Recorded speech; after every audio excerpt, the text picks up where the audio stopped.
Hello friends, मैं पलक Kapoor. Last time मैंने आपके साथ में मून फैमिली से रिलेटेड चर्चा की थी कि मून जो है वो एक इमोशन का प्रतीक है। वो निस्वार्थ प्रेम भावना दया से जुड़ा हुआ है। तो इस बार मैं आपको सेम उसके अपोजिट प्लैनेट की चर्चा करने जा रही हूँ। मैं मार्स की चर्चा करने जा रही हूँ। मार्स यानी मंगल, यानी कि मंगल फैमिली। जिस तरह से आप कभी चर्चा करते हो देखेंगे कि आपके घर में मंगल मंडरा रहा है या आपके घर में मांगलिक लोग रहते हैं। तो मांगलिक मतलब मैं ये कुंडली मिलान या मैच मेकिंग की चर्चा नहीं कर रही हूँ, लेकिन ये एक अलग टर्मिनोलॉजी है। लेकिन मैं आज मार्स फैमिली की चर्चा कर रही हूँ कि मार्स फैमिली अगर आपके घर में है या आपके फ्रेंड्स रिलेटिव में है तो आप उसको कैसे पहचानेंगे और कैसे उनके साथ डील करेंगे। तो मार्स जो है वो कहीं ना कहीं आप देखेंगे कि मार्स में सबसे बड़ा गुण है कि वो कभी किसी से डरता नहीं है। ये उसका सबसे बड़ा गुण है। जन्म से ही उसका जीने का कारण, यानी हम देखेंगे कि अगर जन्म का कारण ही स्पर्धा या कंपटीशन है, मतलब इस तरीके का मेष और वृश्चिक राशि से दोनों से बन जुड़ा हुआ ये मंगल है। मतलब ये दोनों राशि से जुड़ा हुआ ये मंगल है। तो उस तरीके से मंगल कभी किसी के आगे झुकता नहीं है। मंगल एग्रेसिव डोमिनेटिंग देखने को मिलता है। लेकिन अगर उसी तरह का उनका बॉस होगा तो वो उनके आगे हमेशा झुकेंगे। तो इस तरह कहीं ना कहीं उनमें अध्यात्म और श्रद्धा भी देखी गई है। तो इसी तरीके से अगर आप मांगलिक फैमिली यानी मंगल की फैमिली के घर पे जाएंगे तो वहाँ अगर आपने उनके फादर को कुछ कमेंट कर दिया या ऐसी कुछ मजाक में कुछ बोल दिया तो उनका फैमिली का सदस्य आपके पीछे लग जाएगा कि आप ऐसे बोलने वाले होते कौन है। तो इस तरीके की बातें आपको देखने को मिलेगी। आप कहीं मतलब फेस्टिवल में चले गए, कोई फेस्टिवल में किसी से मिले, कोई पार्टी में मिले, तो वहाँ पर अगर आपने उनको कुछ मजाक कर दिया तो आपको ये ध्यान रखना है कि अगर वो कहीं ना कहीं मंगल है तो आपको उनसे बचना होगा कुछ ना कुछ कमेंट्स करने से पहले। मंगल जो है वो उनकी बातों में झलकता है, यानी कि वो प्रत्यक्ष मंगल यानी कि अगर मंगल आपके लग्न में है, आपके असेंडेंट में है, तो उसी तरह के से वो मोस्ट पावरफुल हो जाता है। मतलब कि ये कहेंगे कि अगर मिथुन लग्न में अगर मंगल है तो वो टिक टिक करता हुआ मिलेगा। उसी तरह से अगर मकर लग्न में मंगल है तो वो पॉज लेता हुआ अपने अंदाज में दिखेगा। उसी तरह कन्या लग्न में अगर मंगल है तो वो किसी न किसी तरह एक्सरसाइज करता हुआ आपको दिखेगा। मीन लग्न में मंगल है तो वो उपदेश देता हुआ, जैसे कि पूरे समाज का बोझ उनके सर पर है, इस तरह का से आपको देखने को मिलेगा। तो मैं आपको जब आगे स्क्रीन में 4 हॉरोस्कोप लेके आऊंगी तो उसमें आपको बताऊंगी कि जो प्रत्यक्ष मंगल जो लग्न में मंगल होता है तो किस तरह वो अपना प्रभाव जो है वो दिखाता है। तो उसी तरीके से अगर आज राशियों की तो चर्चा नहीं कर रहे, मतलब मैं हमेशा ये बताना चाहती हूँ कि planet is stronger than the sign. तो इसी तरीके से अगर राशि एक दोहरा तर्क है, यानी कि मेष और वृश्चिक दोनों राशि को जोड़कर अकेला एक मंगल प्लेनेट अपना प्रभाव दिखाता है। तो उसकी उसी तरह का से तो मंगल जो है उसमें जो सिम्टम है, जैसे अगर बुखार आता है, यानी अगर आपको डॉक्टर के पास गए और आपने कुछ सिम्टम बीमारी के पता चलते हैं कि बुखार है, सर्दी खांसी है, तो कुछ कुछ लक्षण देखने को मिलते हैं। तो उसी तरीके से आपको इसके मंगल के भी लक्षण ये देखने को मिलेंगे। कहीं ना कहीं आपको वो कहीं ना कहीं कोई ना कोई सिर पे या कहीं कोई ना घाव आपको उसमें निशानी आपको मंगल की दिखी जाएगी। तो उसी तरीके से अगर मंगल जो होता है वो फैमिली का, मतलब कि मंगल अगर लग्न में है तो वो फैमिली का राजा हो जाता है। तो राजा मतलब कि अगर वो छोटा बच्चा भी है तो बाकी के मंगली लोगों को परेशान कर सकता है। तो इसी तरीके से आपको मंगल के कुछ ना कुछ लक्षण देखने को मिलेंगे। प्रत्यक्ष मंगल जो है वो फैमिली का राजा होता है। तो उसमें आपको घर का एक छोटा बच्चा भी देखने को मिलेगा कि वो अपनी शरारतों से बाकी मंगली लोगों को कैसे परेशान कर सकता है। लग्न के साथ जुड़ा हुआ ग्रह लक्षणों को पूर्ण तरीके से देने का प्रयत्न करता है। तो अगर इसमें आपको अगर 10वें भाव में मंगल है तो उसकी चौथी दृष्टि यानी वो कहीं न कहीं वो लग्न में देखने को मिलेगी। तो और दूसरे मंगल की 3 दृष्टियाँ होती हैं। तो दृष्टि जैसे कि चौथी, 7वीं और 8वीं दृष्टि, अगर मंगल 10वें स्थान में है तो उसकी चौथी दृष्टि जो है वो अप्रत्यक्ष रूप से असेंडेंट में आपको देखने को मिलेगी। उसी तरह 7वें स्थान पे है तो उसकी सीधी दृष्टि जो है वो आपको लग्न में देखने को मिलेगी। तो कि मैं जब आपके साथ हॉरोस्कोप शेयर करूँगी तो आपको वो डिटेल में समझाऊंगी। तो उसी तरह से आपको अप्रत्यक्ष मंगल दृष्टि से देखने को मिलता है। तो 7वें स्थान से लग्न में दृष्टि वो सोशल एक्टिव पर्सनालिटी देखने को मिलती है। 6ठे स्थान से आपको कंपटीशन में एक्टिव ये पर्सनालिटी प्रेजेंट मिलेगी। उसी तरीके से उसके 3 रूप मंगल के आपने को देखने को मिलेंगे कि 10वें स्थान से वो वर्क एरिया प्रेजेंट करता है। तो इसी तरह 3 अप्रत्यक्ष रूप से आपको मंगल देखने को मिलेगा। तो उसी तरह के से जैसे 10वें स्थान में आपने देखा है कि मंगल अगर होता है तो ऐसे माना गया है कि उसे कुल दीपक बोलते हैं। तो कोई बोलेगा अरे वाह कुल दीपक, पर ऐसा नहीं है। अगर वो 10वें स्थान में मंगल है तो वो फिर फैमिली में बाकी के जो दीपक हैं उनका महत्व कम हो जाता है, वो धीमे धीमे कम होने लग जाते हैं। तो उसी तरीके से आपको और अप्रत्यक्ष का उदाहरण मैं दूंगी कि अगर वो 7वें से मंगल को दृष्टि है तो वो सामाजिक कार्य की पर्सनालिटी देखने को मिलती है। उसी तरह से 6ठवें स्थान से वृश्चिक राशि में मंगल है तो वो उसका उदाहरण आपको कंपटीशन देखने को मिलेगा। उसी तरीके से ये कंपटीशन वाला जो मंगल है 6ठे स्थान यानी 6ठे भाव से, वो कहीं ना कहीं स्पर्धा वाला मंगल है। तो उसी तरीके से स्पर्धा वाला मंगल ये बताएगा कि it will try to win, it will try to dominate, it will hold important position. तो 6 और 10 वाले जो मंगल है वो किसी न किसी प्रकार से अपना महत्व, अपना पर्सनालिटी कार्य क्षेत्र से बताते हैं। अभी मैंने आपके साथ में दृष्टि की चर्चा की कि दृष्टि जो है अप्रत्यक्ष रूप में आपको मंगल में देखने को मिलेगी। उसी तरीके से मैं आपको मेष लग्न और वृश्चिक लग्न की चर्चा करूंगी कि मेष लग्न जो चर राशि एसेंडेंट है, जो 30 डिग्री का अर्ध मंगल है, उसमें कहीं ना कहीं क्वालिटी पूरी तरह से मंगल की ही आपको देखने को मिलेगी। उसी तरह वृश्चिक जो है वो भी 30 डिग्री अर्ध मंगल जो आपको देखने को मिलेगा कि जो वो मेष लग्न का जो मंगल है वो डायरेक्ट प्रत्यक्ष मंगल है और उसके अंदर डोमिनेटिंग एग्रेसिव की भावना आपको देखने को मिलेगी जो मेष लग्न में है। उसी तरह से अगर आप वृश्चिक लग्न लेंगे तो वो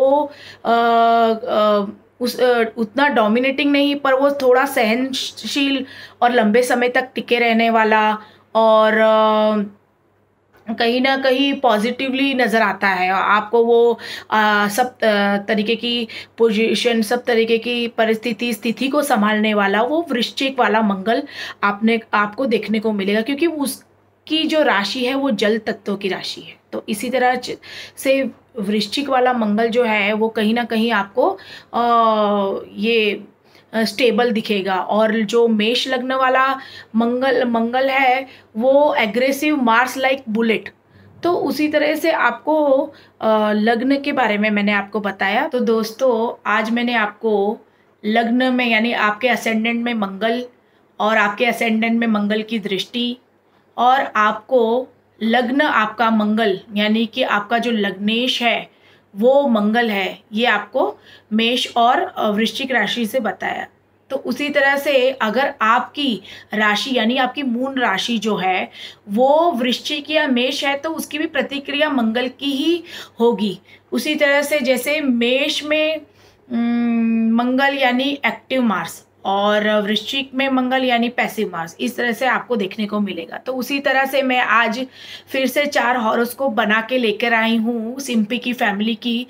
तो देखते हैं कि सिंपी की फैमिली में ये प्लैनेट जो हाउस में आपको देखने को मिलेंगे तो वो सिंपी की मंगल की फैमिली हो जाए। तो मैं आपके सामने ये कुछ हॉरोस्कोप लेके आई हूँ जो आपको मैं सिंपी की फैमिली की बना के लेके आई हूँ, जो मुझे आपको बताने में आसानी रहेगी।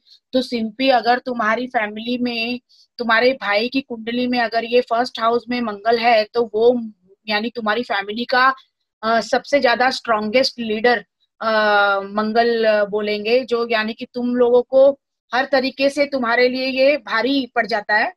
सेकंड हॉरोस्कोप में लेके जाती हूँ, तो सेकंड हॉरोस्कोप में ये मिथुन लग्न की कुंडली है। इसमें 6th हाउस से दृष्टि पड़ रही है, यानी कि 6th हाउस से 8वीं दृष्टि, और 7th हाउस से ये सीधी 7वीं दृष्टि, और ये 10th हाउस से चौथी दृष्टि। तो कैसे बोलेंगे इसको, जैसे कि मंगल अगर यहाँ है तो यहाँ से काउंट करते हैं तो 1 2 3 4 5 6 7 8, यानी 8वीं दृष्टि जो है 6th हाउस से 8वीं दृष्टि जो पड़ रही है वो मंगल पे, ये अप्रत्यक्ष मंगल है।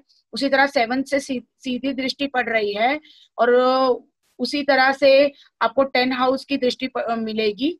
तो 6th हाउस का जो मंगल है वो स्पर्धा वाला मंगल है, यानी कि उसे हमेशा कंपटीशन में आगे जाने की बारे में ये उसको हेल्प करता है। उसी तरह 7th हाउस का मंगल है जो जो अपने सोशल वर्क और पार्टनर के साथ दिखता है, तो उसकी सीधी दृष्टि जो है लग्न में पड़ती है तो वो अप्रत्यक्ष रूप से देखने को मिलता है। उसी तरीके से ये 10th हाउस का जो मंगल है, जो मैंने आपको कुल दीपक के बारे में बताया था कि अरे वाह ये तो कुल दीपक है, तो उसका प्रभाव ये पड़ जाता है कि आपके बाकी के जो दिए होते हैं वो धीमे धीमे उनका महत्व कम होता जाता है। तो उसी तरह तरीके से सिंपली अगर तुम्हारी मम्मी की कुंडली जो है उसमें अगर कहीं 6th हाउस में है तो वो कहीं ना कहीं कंपटीशन में लगी रहती हैं। अगर 7th में मंगल है तो कहीं ना कहीं वो सोशल वर्क में मंगल का प्रभाव दिखता है, मंगल की प्रतिक्रिया उनमें दिखेगी। उसी तरीके से अगर वो 10th में है तो वो अपने कार्य क्षेत्र, अपनी काम, अपना जो अगर कुछ वर्किंग है तो उसमें ये मंगल काफी विनर प्लैनेट माना जाएगा। उसी तरीके से मैं अगर आपको एरीज लग्न में लेके जाती हूँ तो ये मेष लग्न की कुंडली है। अगर ये मेष लग्न आपका अगर हॉरोस्कोप में है तो सिंपली अगर तुम्हारे पापा की मेष लग्न की कुंडली है तो वो भी मंगल फैमिली से ही हो जाते हैं। उनके अंदर भी सारे उनकी देह भावना, उनकी पर्सनालिटी में मंगल प्रत्यक्ष रूप में देखने को मिलेगा। तो मैंने आपको ये सेकंड हॉरोस्कोप में जो दिखाया है कि ये जो दृष्टि है वो अप्रत्यक्ष रूप से लग्न में पड़ती है। उसी तरीके से मैं आपको बताऊंगी कि ये जो वृश्चिक राशि है, जो मैंने आपको जल तत्व की राशि बताई थी, तो वृश्चिक लग्न जो है ये लग्न है, तो वृश्चिक लग्न वाली लग्न है, तो उसमें ये भी मंगल के ही उसके प्रवृत्ति आपको देखने को मिलेगी। उसी तरीके से मैं आपको मून राशि वाली कुंडली में लेके जाती हूँ। इसमें मून गलती बाय मिस्टेकली 12 में लिखा हुआ है, यानी कि ये मीन राशि में लिखा हुआ है। तो मून जो है वो यहाँ पे होना चाहिए, यानी कि ये मेष राशि, मतलब ये मेष राशि है जो आपको 12 हाउस में दिख रही है। तो मेष राशि यानी राशि का जो उसकी जो प्रतिक्रिया है वो भी मंगल जैसी ही होगी। तो इस तरीके से सिंपली अगर तुम्हारी कुंडली तुम मेष राशि की हो या तुम वृश्चिक लग्न की हो, तो तुम्हारे अंदर भी मंगल जैसी पावर आई जाती है, यानी कि तुम भी मंगल की तरह ही दिखोगी और तुम्हारा कॉमन प्लैनेट भी मंगल हो जाएगा। तो इसमें क्या होता है कि अगर आपकी फैमिली में इस तरीके से आपको मंगल का प्रभाव देखने को मिलेगा तो वो एक दूसरे से उनका ना डील करना आसान रह जाए होता है। अगर कोई बंदा मून फैमिली या अदर प्लैनेट का होता है तो वो तो स्टार्टिंग में तो यही शॉक करेगा कि यहाँ पे हो क्या रहा है।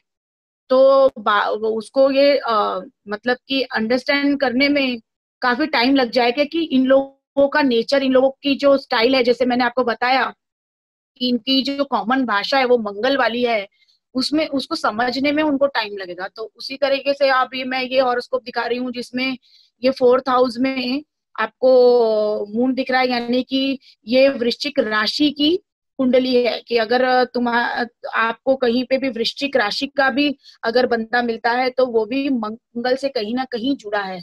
तो इसी प्रकार मैंने आपको ये सारी हॉरोस्कोप बताई और मैंने आपको जो मांगलिक कुंडली वगैरह बताया कि अगर आपकी फर्स्ट हाउस, आपके जैसे ये इसको फर्स्ट हाउस बोलते हैं, फर्स्ट हाउस, या फिर आपका ये 4th हाउस, तो 4th हाउस होता है, या फिर आपका 7th हाउस।